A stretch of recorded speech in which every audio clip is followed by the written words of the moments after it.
আসসালামু আলাইকুম। আজকে আমরা সপ্তম শ্রেণীর অনুশীলনী ৫.৩ এর ম্যাথগুলো করব। এর আগে আমরা ৫.৩ এর ১ থেকে শুরু করে ১৪ পর্যন্ত সবগুলো ম্যাথ করেছি। আজকে আমরা ইনশাআল্লাহ ১৫ থেকে আশা করি ২০ পর্যন্ত সবগুলো ম্যাথ শেষ করে দিব। এখন আমরা ১৫ নম্বর থেকে শুরু করি। ১৫ নম্বর প্রথমে প্রশ্নটি আমরা লিখে নেই।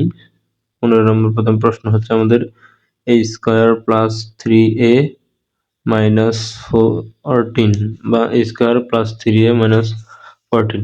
এখন এটা হচ্ছে আমাদের দ্বিঘাতের সমীকরণ। আমরা এর আগে বলছি ax² + bx + c এরকম আকারে থাকলে আমরা সেটাকে দ্বিঘাতের সমীকরণ বলি। অর্থাৎ x এর উপরে পাওয়ার মানে x এর বা একটা চলকের উপর পাওয়ার 2 থাকবে, আরেকটার উপর পাওয়ার 1 থাকবে এবং আরেকটা যদি ধ্রুবক থাকে তো এই আকারে থাকলে তখন আমরা সেটাকে বলি দ্বিঘাতের সমীকরণ। আর সেটাকে আমরা সমাধান করি মিডল ফ্যাক্টরের মাধ্যমে। তার মানে এই যে এর উপরে পাওয়ার স্কয়ার আছে বা 2 আছে, এরপর আবার এর উপর পাওয়ার এখানে 1 আছে এবং সাথে ধ্রুবক আছে। তার মানে এটা দ্বিঘাতের সমীকরণ। তো এখন আমরা মিডল টার্ম করব। মিডল টার্ম করব কিভাবে? মানে এই 40 সংখ্যাটার এমন একটা গুণনীয়ক বের করতে হবে যাতে যোগ বিয়োগ করলে আমরা 3a পাবো। তাহলে a স্কয়ার আমরা জানি কি 5 8 40, 5 গুণ 5 8 40, 5 5 8 40, তাহলে আমরা যোগ বিয়োগ করলে 3a পেয়ে যাব। তাহলে 8a - 5a, 8a থেকে 5a করলে আমরা +3a পেয়ে যাব আর -40 এর 40। এরপর আমরা এখান থেকে a কমন নিতে পারি। a কমন নিলে আমাদের থাকবে a + 8 এবং -5 কমন নিতে পারি। -5 কমন নিলে 5 - 5 দ্বারা এটাকে ভাগ করলে আমাদের থাকবে প্লাসের a, আবার এখানে থাকবে মাইনাসে মাইনাসে প্লাস 40 কে 5 দিয়ে ভাগ করলে আমাদের থাকবে কত? 8। সো আমাদের এখান থেকে আবার a + 8 কমন, তার মানে a + 8 যদি কমন চলে যায় এখানে এটা দিয়ে ভাগ করলে থাকবে a, আবার এখানে ভাগ করলে থাকবে a + 8 কাটা থাকবে -5। এটা হচ্ছে আমাদের 15 নম্বর প্রশ্নের সমাধান। এরপরে আমরা 16 নম্বর প্রশ্নটি দেখব। এখন আমাদের 16 নম্বর প্রশ্নটি হচ্ছে x² + 1² - y² + 1²। 16 নম্বর প্রথমে প্রশ্নটি লিখে নেই। x² + 1² x² + 1² - y² + 1²। এখন এটাকে আমরা a² - b² এর সূত্র লিখতে পারি। a² - b²। a² - b² এর সূত্র কি? a² - b² এর সূত্র হচ্ছে a + b * a - b। এটা হচ্ছে আমাদের a² - b² এর সূত্র। তাহলে a + b, a + b, b হচ্ছে y² + 1, y² + 1, a + b * a - b, a² + 1 * a - b - b, y² + 1, a - b। এখান থেকে আমরা x² y² থাকে, x² y² আর 1 + 1 যোগ করলে আমাদের থাকবে 2, প্লাসের 2 থাকবে। আর এখানে থাকবে কি? এখানে জাস্ট মাইনাস দিয়ে গুণ করে দিব। x² প্লাসের 1 মাইনাসের y² প্লাসে মাইনাসে -y² মাইনাসের 1। সো প্লাসের 1 মাইনাসের 1 কাটা। সো আমাদের এখানে সমান থাকবে x² + y² + 2 আর x² - y²। সো আবার এটার a² - b² সূত্র হয়ে যায়। সো x² + y² + 2 যেভাবে আছে সেভাবে থাকবে। আর এখানে থাকবে x + y, x + y, x - y। এখানে কি হলো? a² - b² সূত্র আবার আমরা প্রয়োগ করে দিলাম। সো আমাদের 16 নম্বর প্রশ্নের সমাধান পেলাম। এখন আমরা 17 নম্বর প্রশ্নের সমাধান করব ইনশাআল্লাহ। 17 নম্বর প্রশ্নটিও আবার আমাদের মিডল টার্ম। আমরা দেখতে পাচ্ছি দ্বিঘাতের সমীকরণ এবং একটা কি বলে একটা ওই চলকের পাওয়ার 1 আবার একটা ধ্রুবক। তার মানে 17 নম্বর প্রশ্নটি হচ্ছে কোনটা? x² + 11x + 30। তাহলে আমরা প্রশ্নটি লিখে নেই। x² + 11x plus 30, x square plus 11x plus 30, এটা হচ্ছে আমাদের 17 নম্বর প্রশ্ন। সো এটাকে আমরা সমাধান করব। সো মিডল টার্ম করব কিভাবে, এক্স স্কোয়ার 30 এর এমন একটা গুণনীয়ক বের করতে হবে যাকে আমরা যোগ বিয়োগ করলে 11 পাবো। সো কোনটা আমরা লিখতে পারি যে 30-এ 5 গুণ 6 সমান সমান 30, সেখানে দুটোটা যদি আমরা যোগ করে দিই 11 পেয়ে যাবো, তার মানে 6x plus 5x plus 30। So আমরা 5 6 30। সো এখান থেকে লিখলাম, তাহলে আমাদের 11x থাকতেছে। সেখান থেকে আমরা প্রথম রাশি থেকে কমন নিতে পারি, x কমন দিতে পারি দুই জায়গায়। x কমন নিলে এখানে x স্কোয়ার থেকে x বাদ দিলে একটা x থাকবে, প্লাসের প্লাস, আর 6x থেকে x বাদ দিলে আমাদের থাকবে 6। এরপরে প্লাসের আমরা 5 কমন নিতে পারি, 5x প্লাস 30 থেকে 5 কমন নিতে পারি, 5 কমন নিলে 5 5 কাটা, x থাকবে, প্লাস 30-কে 5 দিয়ে ভাগ করলে আমাদের থাকবে 6। সো এরপর আমরা এখান থেকে আবার কমন নিতে পারি x প্লাস 6, x প্লাস 6 যদি আমরা কমন নিই আমাদের থাকবে x প্লাস 5 থাকবে উভয় পাশে, x প্লাস 5। সো এটা হচ্ছে আমাদের 17 নম্বর প্রশ্নের সমাধান। এরপর আমরা 18 নম্বর প্রশ্ন দেখবো এখন। 18 নম্বর প্রশ্ন হচ্ছে আমাদের a square minus b square plus 2bc minus c square. So এখন আমরা 18 নম্বর প্রশ্নের সমাধান করব।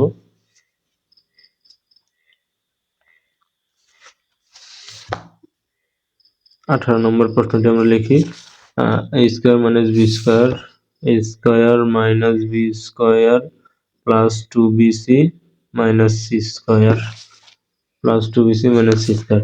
হ্যাঁ, তো এখানে আমরা কি করতে পারি, এখানে আমরা a স্কয়ার রেখে দেই, মাইনাস যদি কমন নেই এখান থেকে, তাইলে মাইনাস যদি কমন নেই আমরা এই পাশে পাবো শুধু বি স্কয়ার, তার মানে মাইনাসের বি স্কয়ার।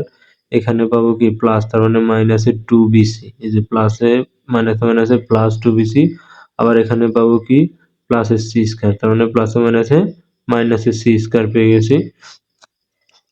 তো এখন আমরা এটাকে আবার কি লিখতে পারি, এটা এভাবে লিখলি, এভাবে লেখার কারণ হচ্ছে যে আমাদের a minus b whole square সূত্র লিখতে পারবো, এই যে 2bc। তো এই স্কয়ার মাইনাস, এরপর আমরা এটা বি স্কয়ার হয়ে যা minus 2 into BC plus C square. এটাকে আমরা লিখতে পারি direct B minus C, B minus C whole square. So A square minus B square সূত্র হয়ে গেল, স্কয়ার মাইনাস বি স্কয়ার সূত্র A plus B minus B, তাহলে A plus B minus C, A plus B into A minus B, A minus B. So এরপর আমরা আরেকটা লিখতে পারি এখানে,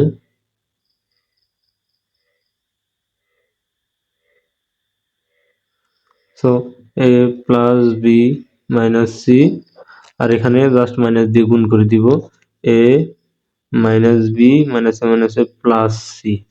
সো এটা হচ্ছে আমাদের 18 নম্বর প্রশ্নের সমাধান। এরপর আমরা 19 এবং 20 সর্বশেষ যে দুইটা ম্যাথ আছে ওই দুইটা ম্যাথ দেখবো এখন ইনশাল্লাহ। এখন 19 নম্বর ম্যাথটি আমরা দেখি, 19 নম্বর ম্যাথের সমাধান।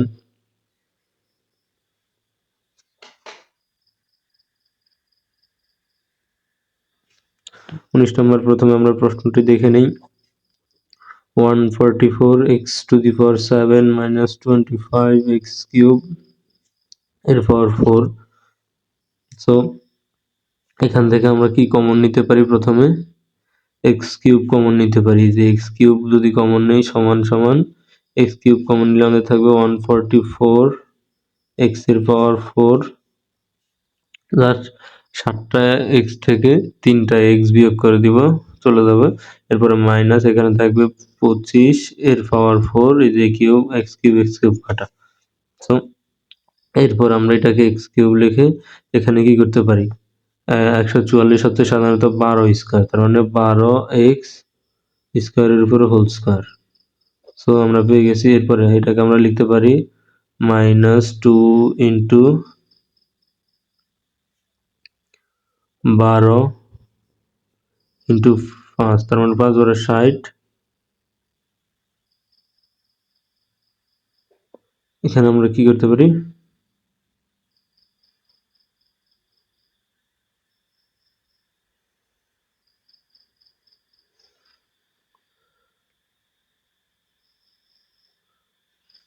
লাগবে না, এটাকে 144 এক্স টু দি পাওয়ার 4 আমরা লিখতে পারি 12 এক্স স্কোয়ার উপরে হোল স্কোয়ার মাইনাস 5 এ স্কোয়ার উপরে হোল স্কোয়ার। আমরা এভাবে লিখতে পারি। এরপর আমরা কি করব, এক্স কিউবের এক্স কিউব আর এটাকে স্কোয়ার মানে বি স্কোয়ার সূত্র লিখতে পারি, এ প্লাস বি, যে A plus B into A minus B. So square plus A square minus B square সূত্র কি, A plus B into A minus B. সেটা হচ্ছে আমাদের 19 নম্বর প্রশ্নের সমাধান। এরপর এখন আমরা 20 নম্বর প্রশ্নের সমাধান করব, সর্বশেষ অনুশীলনী 5.3 এর 20 নম্বর প্রশ্ন। প্রশ্নটি হচ্ছে কোনটা, 4x square plus 12xy plus 9y square minus 16a square. So আমরা প্রথমে প্রশ্নটি লিখে নিব,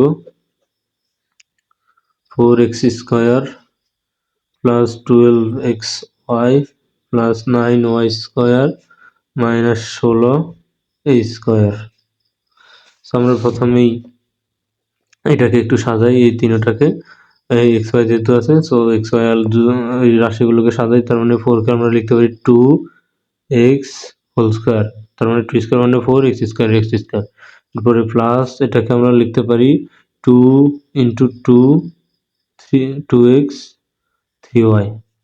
এরপর এটাকে লিখতে পারি 9কে লিখতে পারি 3y হোল স্কোয়ার।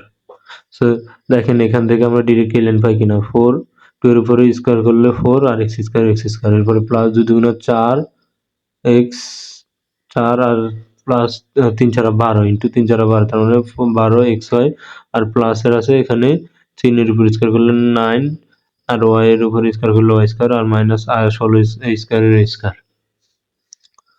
সো এরপর এটা হয়ে গেছে আমাদের কার সূত্র, A plus B whole square সূত্র, এ প্লাস বি হোল স্কোয়ারের সূত্র হলো, আর এখানে মাইনাস 4কে আমরা লিখতে পারি 16কে আমরা লিখতে পারি 4a whole square.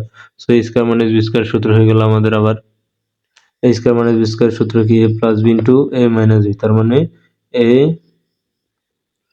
Plus B into A minus B, A minus B.